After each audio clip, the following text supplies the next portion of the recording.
Linda's Pantry, and today I'm going to cover another Dating After 50 video.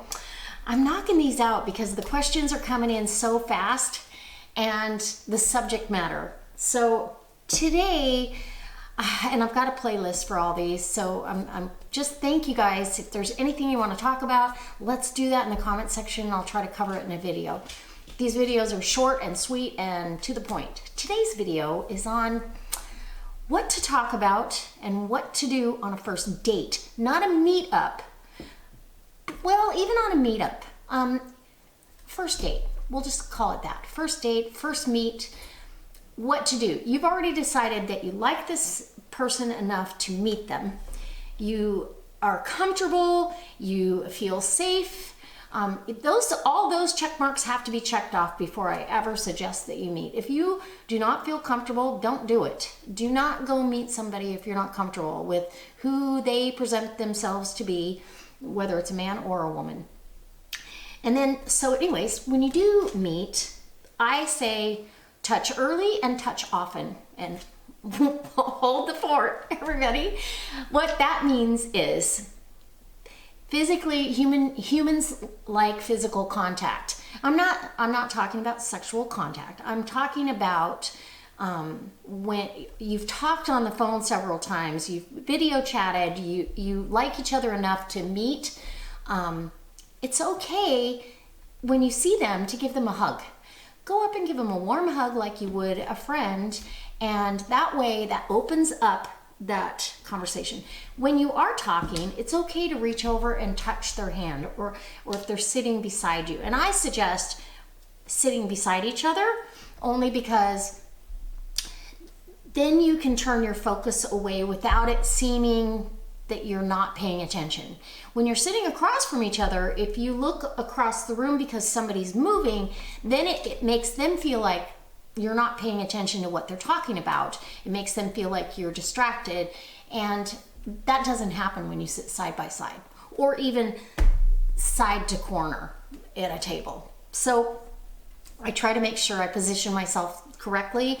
I try to make sure that if I do genuinely like them, I'm gonna hug them, because if you don't have that point of contact early in the, let's say your date turns into dinner, and then dinner it's time to say goodbye, and he wants to hug you or kiss you goodbye, either one, it's going to be very awkward for him to be able to do that if you guys haven't had any physical contact at all. And so I say touch early, touch often, and it can be just as much as touching their hand, holding their hand. If you're going for a walk, you can reach over and hold their hand and say, gosh, are your hands as cold as mine? And I'm saying this only if you have that feeling that you're attracted to them. Subjects, don't talk about your ex. Do not talk about your ex. And if they talk about their ex, this is how I screen further. I'll listen, and I want to hear nothing but positive. I don't want to hear any negative things about their ex.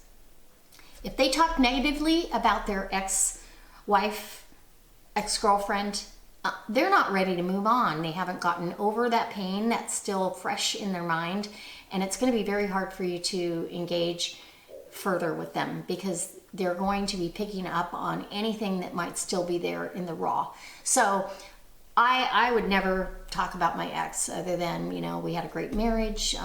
It ended, unfortunately, and that's the way it is. Because there's time for that later on, but in those first conversations, that should never come up. I don't believe that you should be talking about hard subjects. Ask questions that are real, not just fact finders, like, what's your favorite color? Well, why is that your favorite color? Why do you think that's your favorite color? Where do you work? So, wow, how did you come across that job, and what makes you so passionate about that? And to find out really who they are and how they got there and their story. So these are all things that I think you should navigate on that first meeting. Ask a lot of questions, but make sure that they're genuine, not just fishing for a boring answer or facts. You're actually fishing for a story that tells who that person is. And if you might actually want that second date. So guys, I hope this helps. I hope this didn't shock you too much. I practice this when I go out and I listen. I really try to listen, because anything that seems off to me, then I ask a question. And so why is that? Why do you think that is? You know? Or what did you learn from that? What did you take away from that experience? I mean, I try to turn that into a real subject of getting to know them. So I hope this helps. I hope you come back next time for another Dating After 50 video, and hit that like, share, and subscribe. If you're not a subscriber, I welcome you to the channel. If you've been a subscriber of mine for a while, welcome back, and thank you for all your support. Don't forget, I've got links down below for Amazon and my other websites that help support this channel as well. All right.